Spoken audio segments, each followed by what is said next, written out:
Ya está.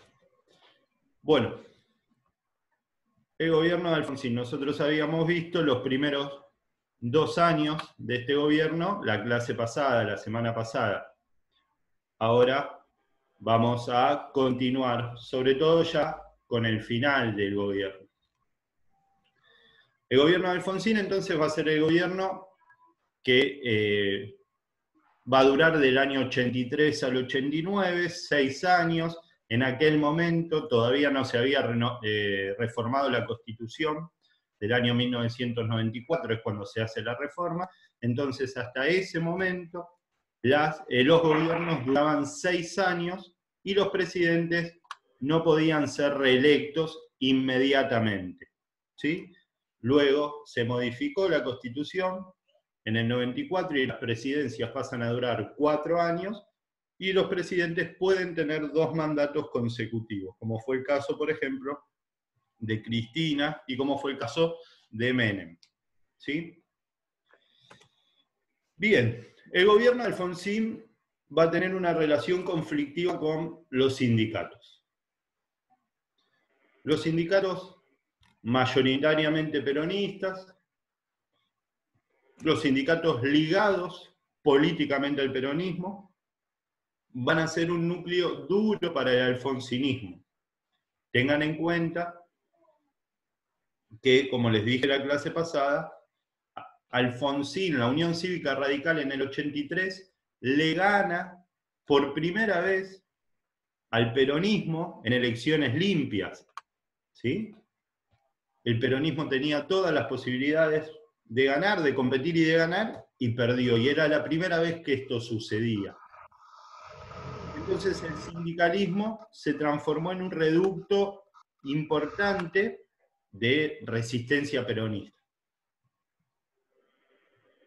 ¿Por qué va a tener esta relación de conflicto? Porque va a impulsar Alfonsín una ley de normalización institucional de los sindicatos. ¿Qué quiere decir esto? Que instauraba el voto secreto, directo y obligatorio de los afiliados. Hasta hoy en día esto no sucede en la gran mayoría de los sindicatos. ¿Sí? No hay elecciones con voto secreto, directo y obligatorio. Se elige a representantes para un congreso y en ese congreso eligen al secretario general. No hay un voto directo. ¿Sí? ¿Esto qué provoca hasta el día de hoy? Que bueno, los sindicalistas, los secretarios generales sean prácticamente siempre los mismos. ¿Sí? Moyano. Bien, ¿quién lo dijo? ¿Quién dijo Moyano? Yo, profe, no sé si se me escucha. Ana. Anita, claro, sí, Moyano, uno de ellos. Sí. Profe, Sí. ¿el presidente no puede meterse en los sindicatos? O sea, ¿no puede manejar él? Bien, muy buena pregunta, Marcos. Lo que va a tratar de impulsar son leyes, ¿sí? Que por supuesto van a ser rechazadas por los sindicatos estas leyes y no se van a llegar a aplicar, ¿sí? Para meterse directamente en la elección de un sindicato tendría que romper algunas normas democráticas como lo hicieron todas las dictaduras, que es intervenir los sindicatos. Lo que Alfonsín no hizo, no intervino en los sindicatos, lo que trató de hacer es, en el marco regulatorio, ¿sí? En las leyes que regulan el funcionamiento sindical, meter algunas modificaciones para ver si podía sacar ese núcleo duro peronista de ahí adentro. ¿Me explico? Sí. Por otro lado, intenta eliminar las reelecciones. Volvemos al ejemplo de Moyano, ¿sí? Que es tal vez el que más conocemos, pero en todos los sindicatos importantes de nuestro país, las elecciones son indefinidas. Y el Estado fiscalizaría los comicios, ¿sí? Ahí sí, ¿quién va a ser el garante de que ese voto secreto, directo y obligatorio se cumpla, ¿sí? Y haya una verdadera libertad democrática al momento de votar? Bueno, el Estado. ¿sí? El Estado tendría que controlar que esas elecciones sucedan. Chicos, chicas, cuando yo la clase pasada les dije, Alfonsín va a intentar ampliar el Estado de Derecho, Alfonsín va a intentar ampliar el Estado de Derecho en todos los espacios, incluso en el espacio sindical. Va a querer llevar una democracia directa y participativa a los sindicatos. ¿Cuál va a ser la respuesta de los sindicatos? Sumado al contexto económico, ¿sí? Que venía heredado de la dictadura, que ya habíamos modificado la moneda, como hablamos la clase pasada del plan austral, que se habían congelado los salarios. En ese contexto económico, meterse de esta manera de lleno en los sindicatos, bueno, generó que la CGT, la Confederación General del Trabajo, le haga 13 huelgas generales al gobierno de Alfonsín.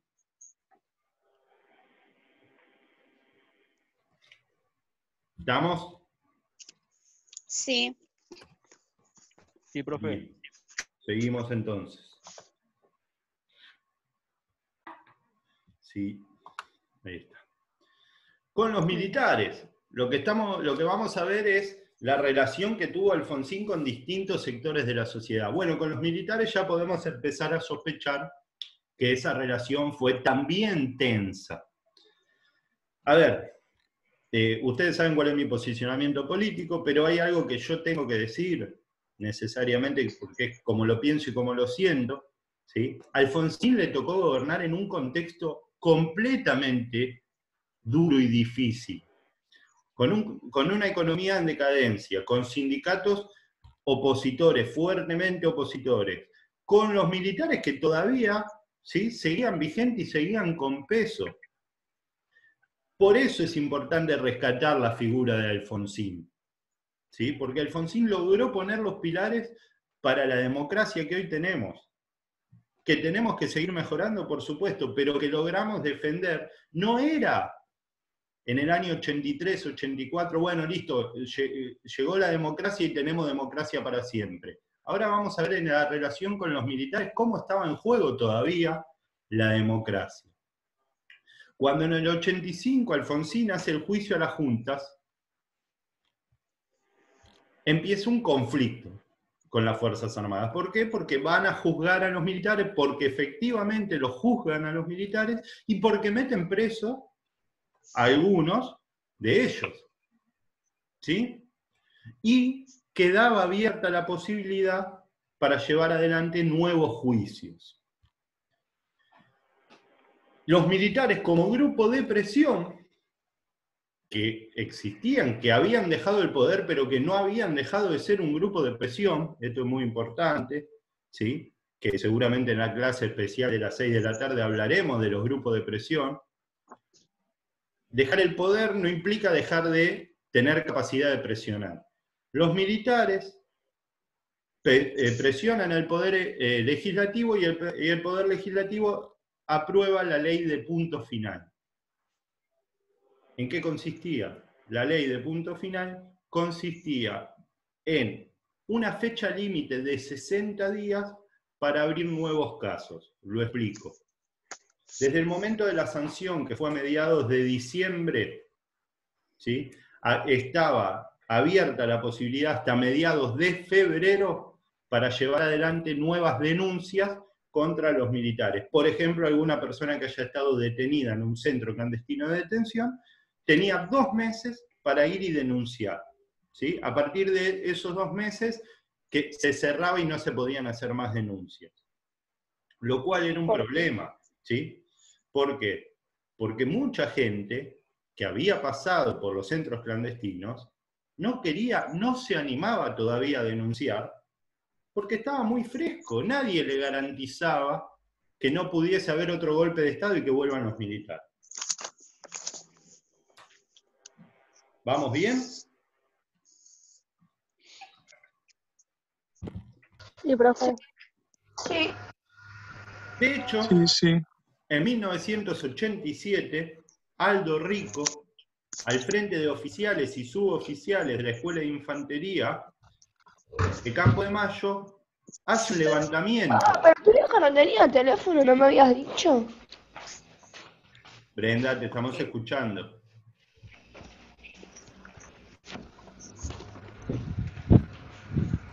Bien. Ahí estamos. Les decía, en 1987 se va a dar lo que se conoce como la rebelión de Semana Santa, en donde Aldo Rico, al frente de oficiales y suboficiales del ejército, hacen un levantamiento. ¿Qué reclamaban en ese levantamiento? Que se perdone a los militares y que se suspendan los juicios. ¿Sí? Copan y toman Campo de Mayo. ¿Me van siguiendo? Digo, esto es la importancia de todavía los militares. Tenían la capacidad de mover una parte de las tropas con armas y tomar Campo de Mayo. Alfonsín ¿Cómo sí. lo de la rebelión de Semana Santa lo hicieron los militares? Tal cual, sí, Aldo Rico era uno de ellos. Ahí tenemos el ejemplo, fotos. Ahora voy a contar un poquito. ¿Sí? Se llamó este levantamiento cara pintada porque Aldo Rico y los suyos, los oficiales y suboficiales que hicieron el levantamiento, se habían pintado la cara con betún como si estuviesen en guerra, ¿no? Simbólicamente uno podría llegar a decir le estaban declarando la guerra a un Estado democrático, ¿no? Pero ahí hubo una respuesta muy fuerte de la sociedad. Miles de personas, y acá las vemos en la imagen de la izquierda, se pararon en la puerta de Campo de Mayo a repudiar el accionar de los militares, a putearlos, Bien ahí. ¿sí? A defender la democracia. Y ahí en esas fotos había radicales, pero también había peronistas. No se estaba defendiendo a un partido político, sino que se estaba defendiendo un sistema democrático de gobierno. Y lo importante de esto es que Alfonsín, lo vemos en la segunda imagen, fue a Campo de Mayo, ¿sí? Y dio por terminado el conflicto. Hubo una reunión, se habló, ahí se ve a este primero con la cara pintada, este es Alfonsín. Hubo una reunión, se llegó a un acuerdo. En ese momento el acuerdo no se dijo, Alfonsín volvió a la Plaza de Mayo, la Plaza de Mayo estaba llena, dijo que se había terminado el levantamiento, que no se había derramado sangre, y ahí dio como su discurso final que dijo, vuelvan a sus casas, felices Pascuas, porque estábamos en plena Pascua, ¿sí?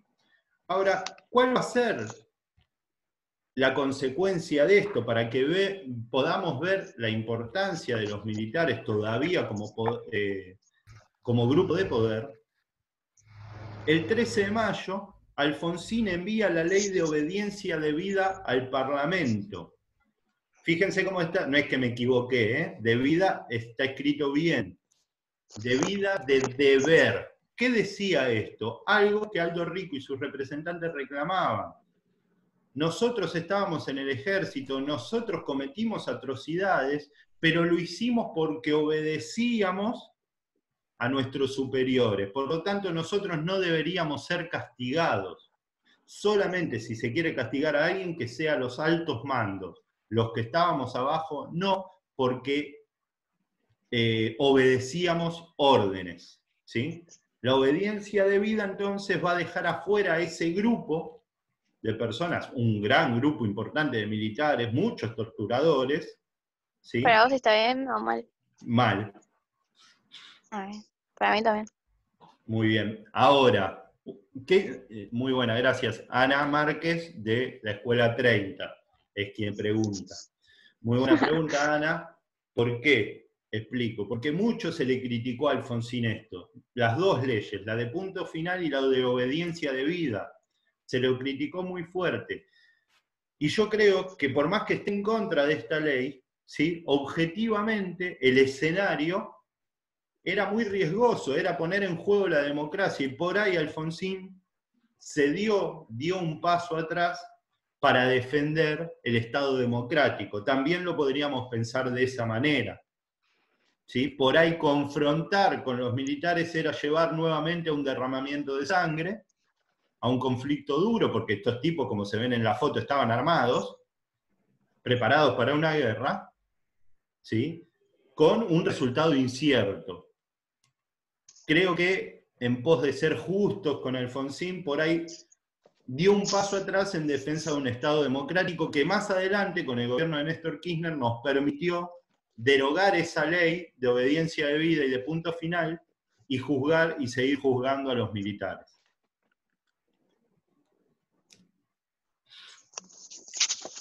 Los militares no se quedaron con eso, y en 1988 hacen un nuevo levantamiento en Villa Martelli, otra vez el copamiento de una infraestructura del ejército. ¿Qué se reclamaba? Otra vez un perdón, y en este caso algo bien sectorial, que tiene que ver con una medida de Alfonsín. Se reclamaban aumentos salariales. Parece, ¿no?, como una lucha sindical, pero lo podemos entender en algo más amplio, ¿no?, de política más amplia. Alfonsín, para quitarle poder a los militares, lo que hizo fue reducir el presupuesto del ejército. Le mandaba menos guita al Ministerio de Defensa, ¿sí?, para quitarle poder de organización y de acción. Mandar menos guita también implicaba congelar en parte los salarios. Bueno, en Villa Martelli, en 1988, al reclamo propio de la amnistía y de los perdones, se le sumaban cuestiones salariales. ¿Quién fue el líder de este movimiento? El que ustedes ven ahí, de anteojos, ¿sí?, conversando con un periodista que aún sigue en la televisión, que es Guillermo Canepa. Está más viejo, ¿no? Por supuesto. Es Mohamed Ali Zeineldin, fue el que llevó adelante este levantamiento. Este levantamiento se diluyó solo, no tuvo la trascendencia del primero, también la sociedad se opuso y resistió a este levantamiento. Por lo tanto, hasta el momento tenemos una relación con los sindicatos tensa, una relación con los militares tensa y una situación económica delicada. Vamos a ver otro grupo de presión con el cual tuvo una relación compleja Alfonsín, que fue con la Iglesia.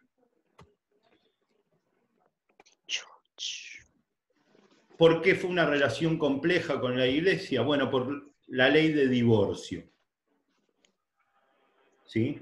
Promovió la ley de divorcio.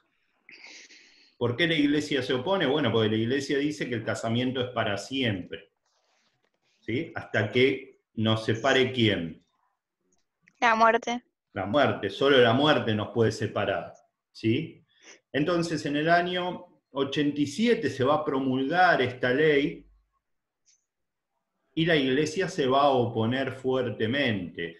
Y algunos medios de comunicación, ahí yo puse uno de esos medios de los panfletos que se utilizaban, ¿sí?, convocando a manifestaciones, fíjense, 5 de julio, Plaza de Mayo, Unidos para Siempre, en defensa de la familia, y golpeaban fuerte, ¿no? Golpeaban bajo el cinturón, la foto de un niño y diciendo, ¿y vos qué opinás del divorcio, no? ¿Qué sentirían los niños si los padres se separaban? Y esta imagen se repetía, había varias caras de niños con la misma pregunta. Fue una apuesta muy fuerte que hizo la Iglesia contra el gobierno de Alfonsín. La ley, por suerte, se promulgó. Es una ley que amplía derechos. Hoy por ahí para nosotros, ¿sí?, que existan familias ensambladas, familias que se separaron, incluso hasta hemos avanzado y encontramos familias de 2 padres o 2 madres, ¿sí? Hemos avanzado también en ese sentido, pero bueno, en aquella época, fines de la década del 80, había familias, por ejemplo, que no dejaban que sus hijos vayan a jugar a la casa de otro nene si sus padres estaban separados, porque se consideraba que era una familia enferma. Era muy fuerte esa idea de familia que había que sostener a como dé lugar, que escondía muchas veces incluso violencia de género, que la mujer tenía que seguir soportando porque la iglesia le decía que el matrimonio era para siempre y que solo se podía terminar con la muerte. ¿Estamos bien? Sí. Nuevamente Alfonsín se encuentra en una situación de negociación, tiene que negociar con este sector, y a cambio de la ley de divorcio le brinda un lugar importante en el Congreso Pedagógico. ¿Qué fue el Congreso Pedagógico? Se juntaron a pensar la educación pública. Y en una de esas sillas, y en los paneles de discusión, la Iglesia pudo llevar adelante sus postulados. ¿Qué proponía la Iglesia? Bueno, que se enseñe religión en la escuela. O en todo caso, si no se lograba, que se incorporen principios del cristianismo. ¿Sí? Y uno podrá pensar que es una pavada esto, sin embargo, nosotros tendríamos que ya saber, ustedes que están terminando la escuela, que muchas de las cosas que aprendimos en la escuela quedan incorporadas en nosotros, ¿sí? Y después tendremos, si las queremos cuestionar, que desandar un montón y pensar un montón para lograr poder cuestionar esas cosas. Porque tengan en cuenta que nosotros, ya a partir de los 5 o 6 años, en las escuelas nos empiezan a meter información en la cabeza. Claro. ¿Sí? ¿Adoctrinamiento? ¿Cómo, Ana? ¿Adoctrinamiento? ¿O nada que ver? Bueno, hay algunos sectores de la política que hablan de las escuelas como, esto lo dice un pensador francés que se llama Louis Althusser. Si ustedes van a estudiar algo que tenga que ver con las ciencias sociales, de este chabón van a hablar seguro. Y él decía, la escuela forma parte de los aparatos ideológicos del Estado. La escuela te adoctrina, como vos decís, ¿sí? Con respecto a la ideología que el Estado quiere que vos tengas, te va metiendo en la cabeza.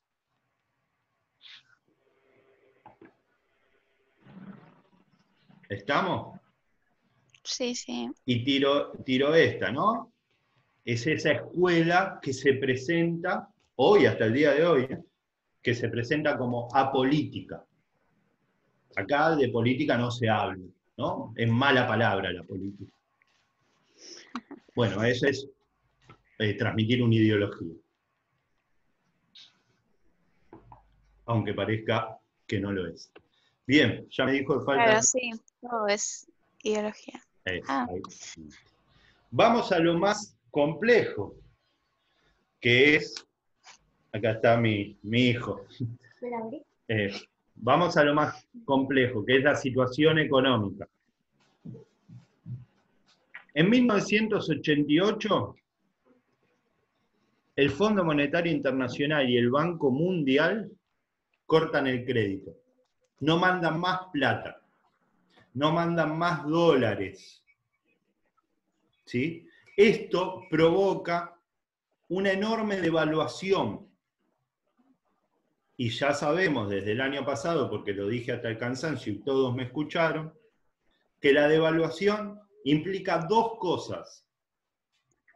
Que tu salario vale menos con respecto al dólar y que los precios van a aumentar. Esta devaluación del año 88 lo que generó fue una hiperinflación. Cuando hablamos de hiperinflación hablamos de productos que aumentaban 3 veces de precio en el mismo día. Mi vieja me contaba que iba a comprar al mercado y estaba en la cola con un producto que valía un precio y venían y le ponían otro precio mientras estaba esperando para pagar. Como no había precios, no se sabía cuánto valían los productos, empezó a haber escasez de productos. La gente se llevaba todo lo que podía, sobre todo los bienes, los productos que duraban, aceite era el gran ejemplo, azúcar, la gente compraba y empieza a haber escasez de productos. Como hubo escasez de productos, como los precios aumentaban y como la guita no valía nada, se dieron los saqueos a los supermercados. La gente empezó en Rosario, luego en el Gran Buenos Aires, directamente fue a saquear los mercados. Esto, ustedes eran muy chiquitos, pero sucedió nuevamente en el año 2001 en nuestro país. ¿Qué hace el gobierno de Alfonsín? Declara el estado de sitio, reprime, y hay 14 muertos y cientos de heridos. También sucedió con el gobierno de la Rúa, declaración del estado de sitio, represión y 32 muertos en el año 2001.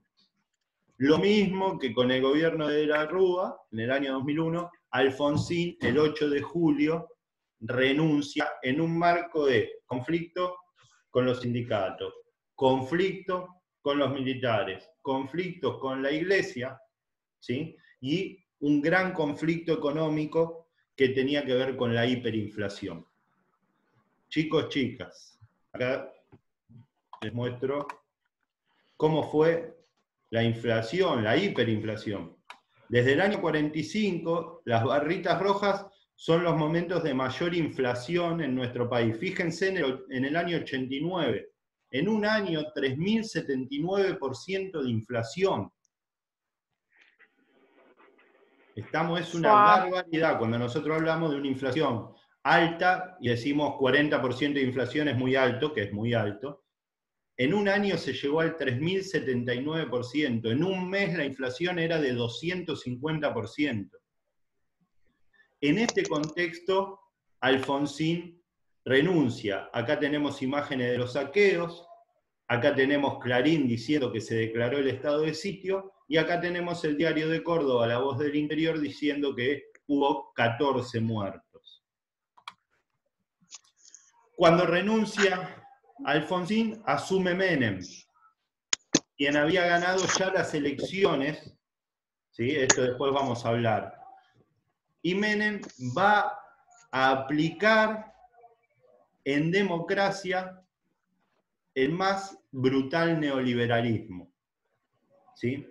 Chicos, chicas, a partir de la clase que viene nosotros vamos a meternos de lleno en distintas variables del gobierno de Menem, pero el eje que va a cruzar todo va a ser el neoliberalismo, ¿sí? Del cual ya hablamos y ya hice algunas menciones y algunas presentaciones. Pero ahora vamos a ir viendo cómo impactó en cada sector de la sociedad. ¿Sí? La hiperinflación, esto anótenlo o recuérdenlo, la hiperinflación fue tan brutal y tan ejemplificadora para una parte de la sociedad que se aceptó un plan económico que se llamó Plan de Convertibilidad, que llevó adelante el gobierno de Menem, el famoso 1 a 1, un peso, un dólar. Un dólar, un peso. De eso vamos a hablar mucho. Se aceptó porque logró poner fin a la inflación, pero destruyó al país. De eso vamos a hablar mucho. A partir de este momento, a partir de las clases siguientes, vamos a hablar del gobierno de Menem y de la aplicación del neoliberalismo en democracia. ¿Estamos? Sí. Dejo de grabar.